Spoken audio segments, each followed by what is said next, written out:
All right, y'all, check it out. I'm gonna do what I'm getting ready to do right now. I'm gonna play this dude right here, and we're gonna see if Russ really flips whips. Russ Flips Whips. This is called How to Sell More Cars Every Month. Hey, right now I'm teaching myself how to sell more cars every month. Actually, every day. We'll worry about that month after that week. And that week, that month after, yeah, you know where I'm going with it. All right, let's play this. We trying to see if these dudes is believable. I started. Here are my top 5 things that I would do differently if I started selling today. Number 1 on my list is selling new cars and especially leasing them. Let's talk about why. When I first started selling cars, I was extremely intimidated by the new car clientele. You have to know every nitty-gritty feature about the car. I mean, look at this car. Look at all this technology you'd have to learn as a new car salesperson on top of learning how to actually sell cars. That's it's really intimidating. Hey, older people, I'm finding out, they are really intimidated with this technology. They don't want it. They don't want it. They like simplicity. I'm like, what? You don't like the 360 view? Like, what? And you want to get clientele to lease the vehicle off you. Why? Because they're going to come back and buy a car off you 3 years later. But I did not do that, unfortunately, for about my first 2 years selling cars because I was nervous, scared, and young. So I only focused on used cars because they were really, really easy to sell. Because most used car clients know exactly what they want. All you have to do is be nice, smile, and maybe take them on a test drive. And half of those people are just going to buy the car if you do a really good job. And coming into year 3, where I could have had a bunch of people coming off lease, because a longer lease is typically 3 years, and when they come off lease in 3 years, they have to buy another car. You get another opportunity. I could have had a huge book of business my 3rd year of the business, but I didn't really start doing new cars till I was 2 years into the business, and that was 2 years wasted, because if I had leased 100 cars my first year, my 3rd year I could have had 100 people coming off lease on top of 100 more cars I'd lease, or maybe more if I got better at selling cars. So selling new cars, learning the product, taking the time to know how to sell a new car is number 1 on my list. Number 2 on All right, the show list us how is to do this, definitely by man. far becoming the owner or manager's favorite employee. Look, it's called the house mouse. If you're new to car sales, everybody's heard of it, and you want to be that guy. Now, you don't want to be that guy because you're sucking up to the manager or buying him lunch. You want to become that guy because you're the hardest working guy. You're the hustler of the dealership. You always do what's asked of you, above and beyond, and you don't take any leads he gives to you. My thoughts on that is, no matter what you do, they're gonna have their favorites, and the favorites are gonna get fed, and that's like politics.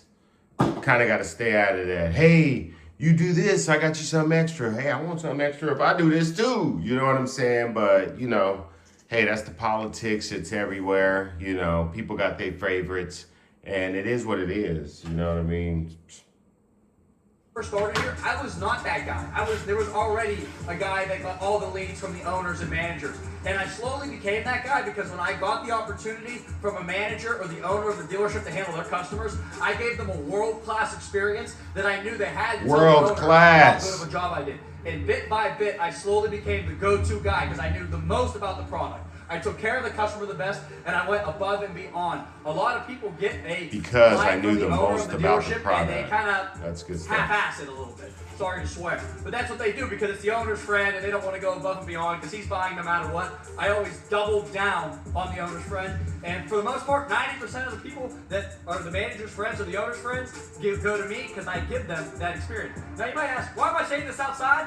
I really don't want my coworkers to know my secrets about how I get all the yeah, of course not. That is number 2 on the list. You want to be the house mouse. I don't care what anybody says. You should be generating your own business. But if I can sell 20 cars in a month and I get an extra 3 or 4 deals from the owners and managers, 24 cars, who cares where they came from? Number 3 on the list is by far working your service department. Your manager's going to tell you to do it, and you're going to be scared to do it because it's awkward. That's the thing. You know what I mean? If your manager's not telling you to do it, then you're probably going to have to figure that part out on your own. There is people sitting right there that you can go up to and talk to. And how I do it is I start asking them about their vehicle that's in service. What are they being done? What year? How many miles is on it? And then I'll offer our product and talk about, hey, possibly a warranty or something that they may like. Hey, maybe they don't want to pay that $2,000 today. hey, how about a car? Keep that $2,000. We pick up that bill and jump in something brand new where you won't have no bills like this for the next maybe 10 years. Who knows what year that vehicle is they're in. But after 100,000 miles, you got to do some work on those vehicles, like like maybe change a timing belt or something like that. Change the transmission fluid out. A transmission flush. You got to do some stuff to that vehicle, or eventually it won't treat you right. People just ask them to buy a car. That's because your managers aren't telling you exactly how to do it right. Here's what you need to do. Here's a couple things you can do to get car sales out of your service department. One, just go back there and make a friend and talk to a customer. Maybe they're just going to bring up that they want to buy a car, and you're going to get to that point by just asking them car buying questions like, hey, I see you're for service. What are you getting done to your car? Oh yeah, how long you had it? Okay, great. You enjoying it? Man, have you considered upgrading recently? Just that alone. You do that every day for 30 minutes in your service department. Every day. You can sell more cars easily. That's better than sitting at your desk scrolling on. That's the thing. Every day, everybody, in this car salesman business, so everybody want to go hang out outside, wait for the next car to come up. But hey, what about the people that are here already? Those guys are just sitting there. Yeah, sure, some of them got some new models, but that's the 26 or 25 or something like that. But how do you know if you can make this shot if you don't take your shot? You know what I'm saying? So go over there in that service area and talk to them. Another thing you can do out of the service department, with your manager's permission, of course, is ask customers if they want their car appraised. If you just throw numbers at people, they will buy a car eventually. There are way more advanced ways to do this, but if you're just starting... Yeah, I do that a lot too. I ask them about, hey, your vehicle's here.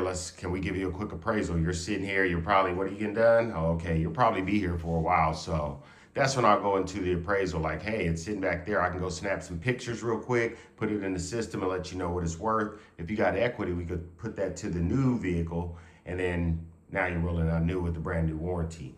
We have a lifetime warranty on the engine and transmission. So, I mean, something that if you're not in that car, that's the car you want to be in. This is a gold mine back here in a service department. And if you're not utilizing this, you are going to leave so much money on the table. Now, here's some things that are going to happen. You're going to have customers. You're going to have customers that work with other salespeople already. That's okay. If you can help them sell another car, you're just helping the dealership, and that's how you become the managers and owners' favorites when you're generating business. It might not reward you right now, but in the long run, people are going to notice and recognize what you're doing. Service department. If you're not working it, you're just lazy. There you go. And there you have it. If you're not working it, you're just lazy, or you're scared. And, if you really don't know how to approach someone, have someone show you that's doing it. Because I was shown, when I got at this dealership, I was shown how to talk to him. Hey, a guy named Jersey Mike, he says, hey, come with me, let me show you real quick. And then he took me to service, and then he started talking to someone that's sitting down. We didn't sell that car that day, but after that conversation, I was like, oh, it's easy. That's all you got to do is go over there and strike a conversation. Go to the coffee machine. Whoever's there, strike a conversation. Don't be silent. You're a salesman. You got to open your mouth. You can't just be silent. And these people are in your building. So this is like your playground. So you cannot be scared of these people that are in your showroom. Utilize that field. Go out there and play a little bit. Talk to them. Let's see what else he's talking about. We want you to subscribe. But yeah, when I start doing that, I start selling more vehicles. If you can get 2 vehicles out of service, a month, that's good. Because if you were at an 8 or 8, that puts you to 10. If you're at 10, you're at 12. You got to utilize it all. Go to Marketplace, put stuff on Marketplace.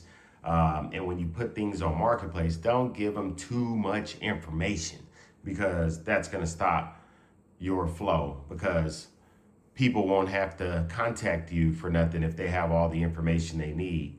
Couple pictures, few little words in a description, and like engine size, maybe how many of the car seats, cold AC, one owner. Few little things, but don't overload them with information, because then they don't need you. They got a decision that they can make on their own right there. So let's see what else they got around here. How to do a walk around. Ooh.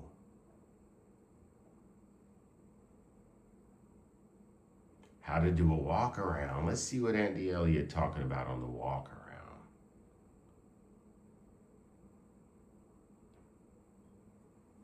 Isolated it. You see it right here? Now walk over here with me and take control. By the way, this is a time for you to really elevate your skill, elevate your energy, elevate your game. Do you have enough energy in the deal to sustain the deal, to continue to go to new levels and keep building? We're about to get into the roller coaster ride, which is the test drive. Now's the time to pick up the pace. So say, hey Ryan, check this out. Come on. I really don't want to combine these two. You know what I mean? I got some good information off that last one. I'm going to save this one for another one. Like I said, this is barely my own reaction, and I don't want to combine these two subjects, you know. I'll rather stick to the, we'll come back to that one. But how to sell more cars, and that's from Russ Flips Whips. Selling cars can either be the hardest job you've ever had in your life. So we'll come back to this. I appreciate y'all checking me out and look forward to more reactions.